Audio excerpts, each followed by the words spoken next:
Тук откривам един по-различен свят, в който човек може да се разтовари, да се отпусне, да забрави за ежедневието. Общувам с много нови хора и различни, които мислят за други неща по-духовни. Миналата година танцувах за първи път и тази година вече упорито танцувам по-невероятно. С самото идване тук, най-малкото с уважението към тази общност и въобще към всички общности, човек вече става по-духовно извисен.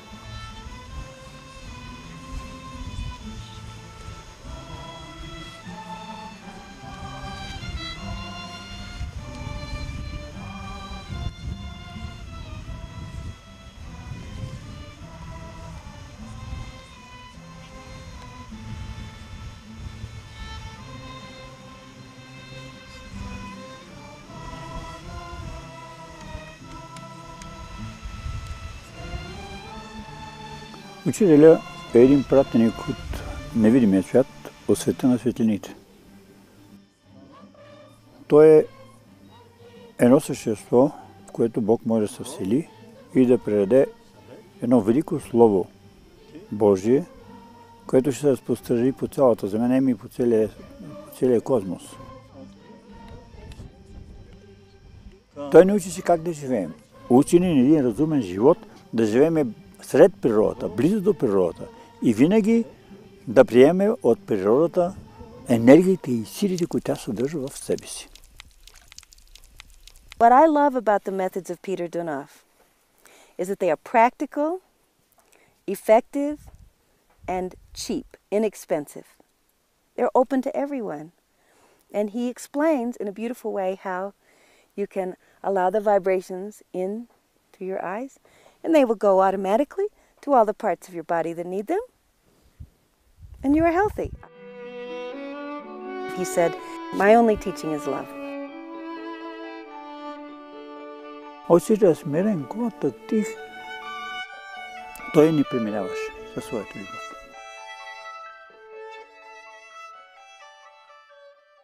Наистина вярвам в неговото учение, в това, което той говори, природата, в това, че тя наистина зависи от нас.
Diese Lehre ist keine Religion, sie ist eher eine geistige Wissenschaft und eine Form der modernen Spiritualität.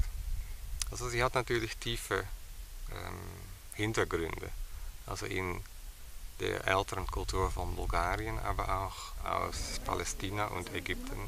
Das hat sich hier verbunden. This tradition, like the Native American tradition, is a way of life. The joy, the radost, the joy, is very important in this tradition.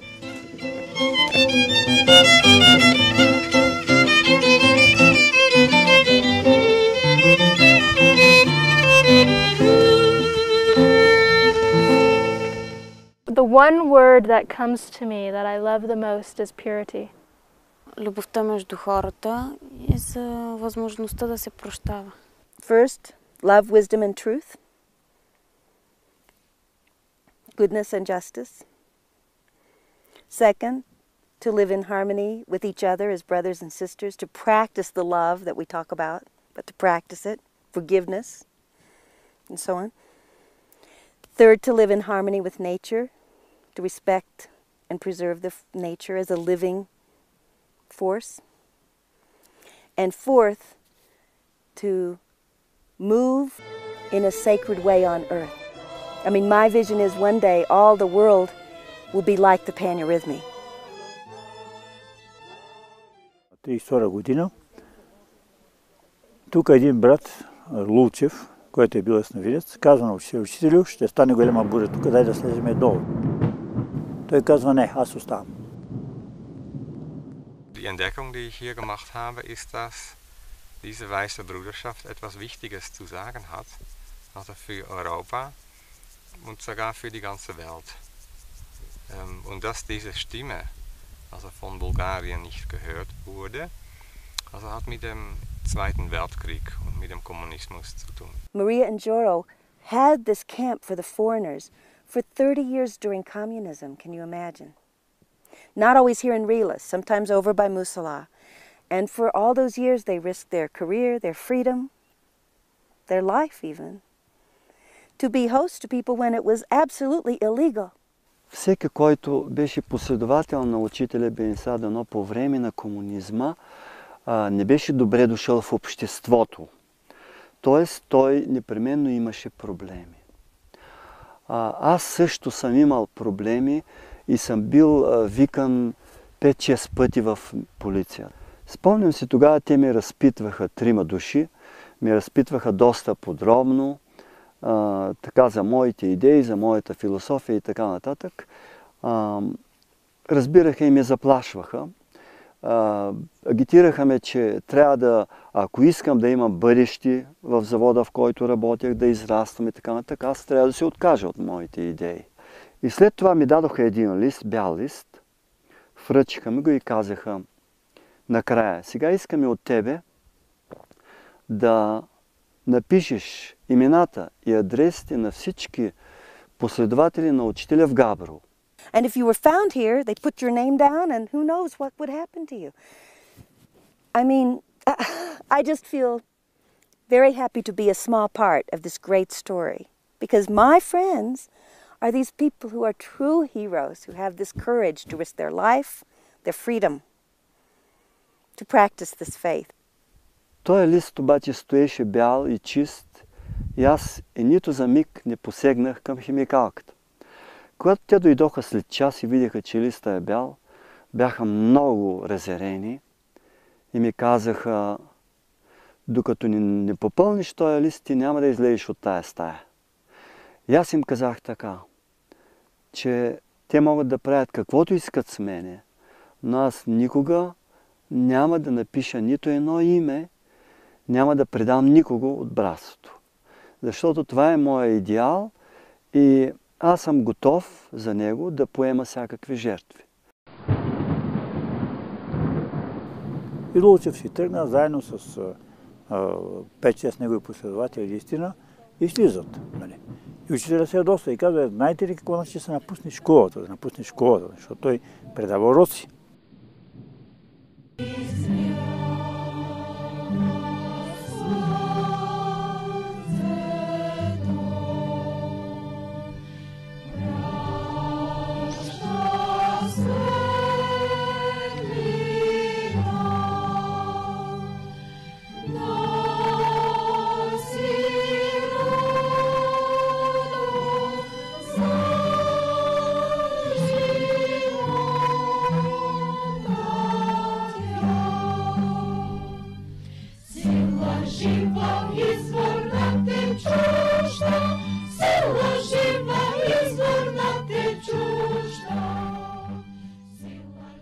Erst 1990, also wurde es wieder sichtbar und zieht es wieder viele Menschen nach Bulgarien.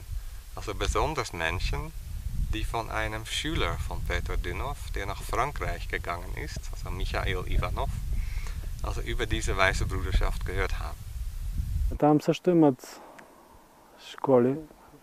Това е на Михаил Иванов, които са към Франция, но прави се по друг начин. Значи, ние сме свикнали да посрещаме изгрева, да се молим, а там повече залагат на медитация и на други неща, което е малко различно от нашето виждане за духовност. Ich habe da schon einiges auch vom Peter Dünhoff lesen können, aber vor allem auch vom Ivanhoff. Es war einfach so lebensnah, alles das, was er geschrieben hat. Auf einer einfachen Art und Weise geschrieben und nicht auf diese veraltete Art und Weise, wie das der Peter Dünhoff geschrieben hat.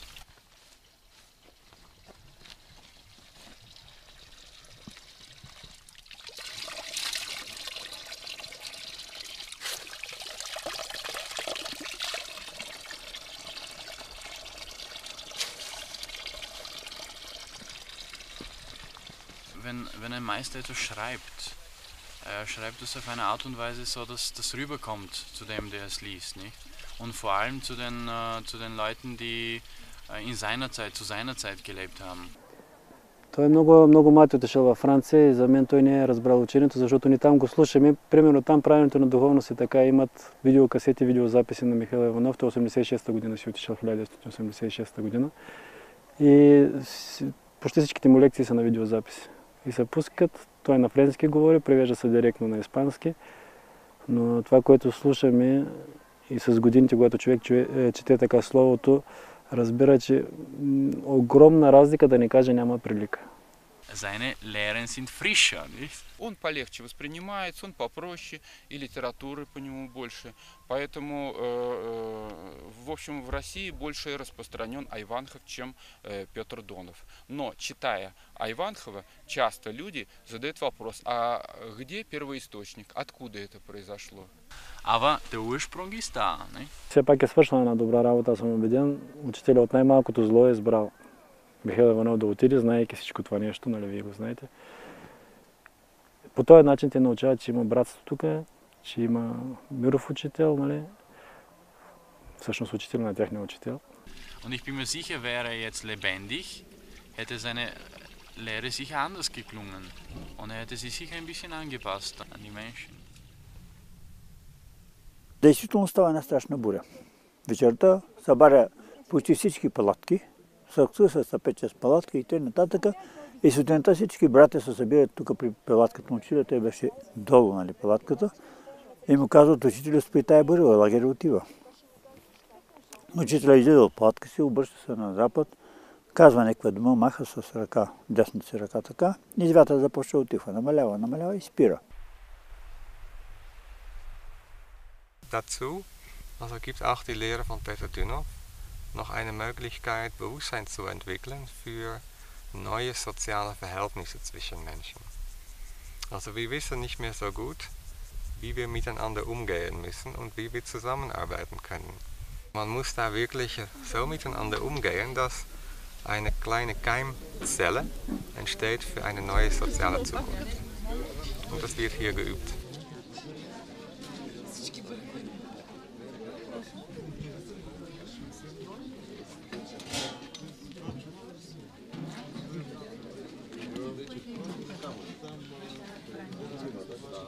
The feeling you have in a community like this, where people come together to support one another and have a singular focus, it's sort of a microcosm of what could be possible for humanity as a whole. And it's really important that it's possible for us to experience this from time to time, because it makes us aware of what we could do if we put our minds to it.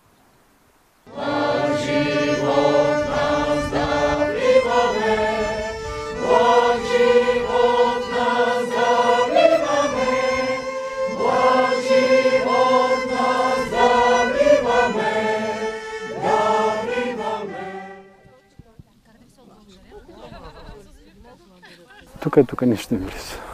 Братството е като едно голямо семейство. Много приятели, много познати. Всички са доброжелателни, добре настроени. И всъщност това ни крепи там. Учението и братството. where the first thing I let go of was watching TV. And I have not watched TV for the last 5 years, which has brought many blessings into my life. And every day I let something go. At the time I was living in Venice, California, where if you put something out on the street, people take it immediately. So I put something out on the street every day and it was gone.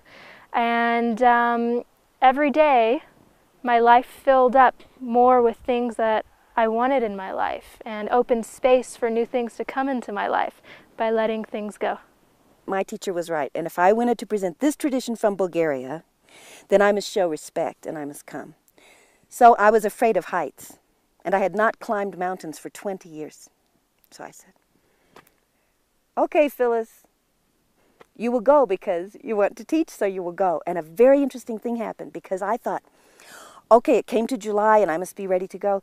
I thought, oh, I should go and buy the latest camping equipment so I shall be safe and comfortable, right? Or I thought, oh, I should go run and jog and get myself in shape so I can go. But that is not what happened. What happened was, very interesting, people began to call me on the phone and say, Phyllis, what do you think about this and this? Or they would come to my house and they would sit by me and they would cry and tell me. And all of a sudden, people wanted to know how I could help them. And then I understood, oh, this is how I must get ready to go to Rila. That my life is a life for other people, not for me. Eben was auch draufsteht auf diesem Felsen, zu versuchen, wie eine Quelle zu sein. Einfach immer aus sich herauszufließen, einfach immer durchzulassen und zu geben, nicht?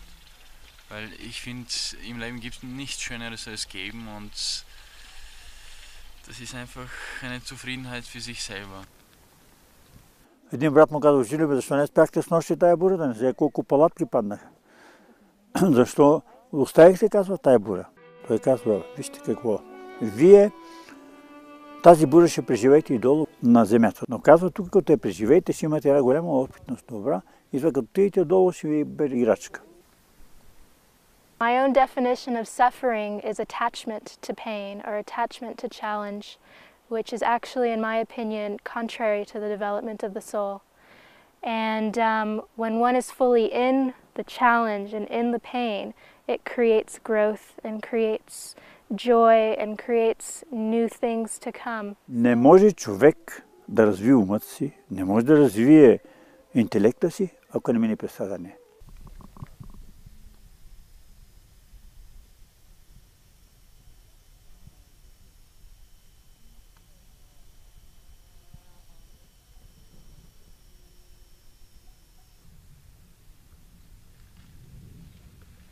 The discipline to get up while it's dark. And I practice patience to stand and to wait and to be vigilant. So I practice virtues.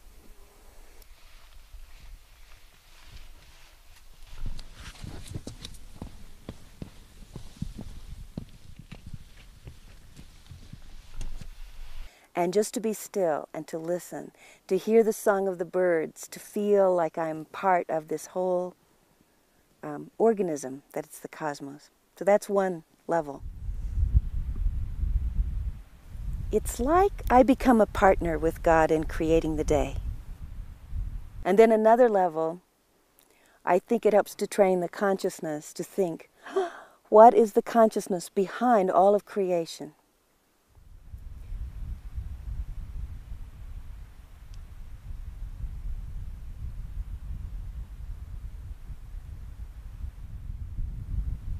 And in another way, it helps me to connect my consciousness with this great consciousness. I'm just a little part. And somehow then, it brings something very special to the day.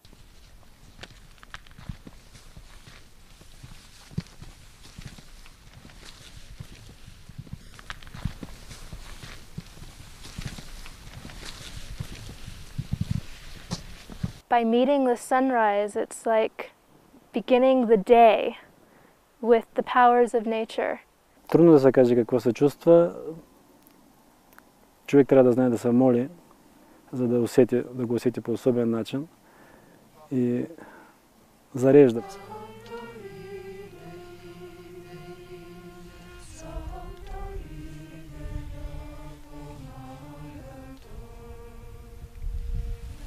What I pray for is a world in which everybody feels joy and life, in which there is no need for the suffering that we feel, which doesn't mean that there's no need for challenges or for pain, but the suffering the needless suffering of humanity. Както всички се молим да имаме постоянна непрерывна връзка с невидимия свят, за да може в трудни моменти, на кръстопъти да изберем правилния път. For peace, for harmony, for healing, and for love.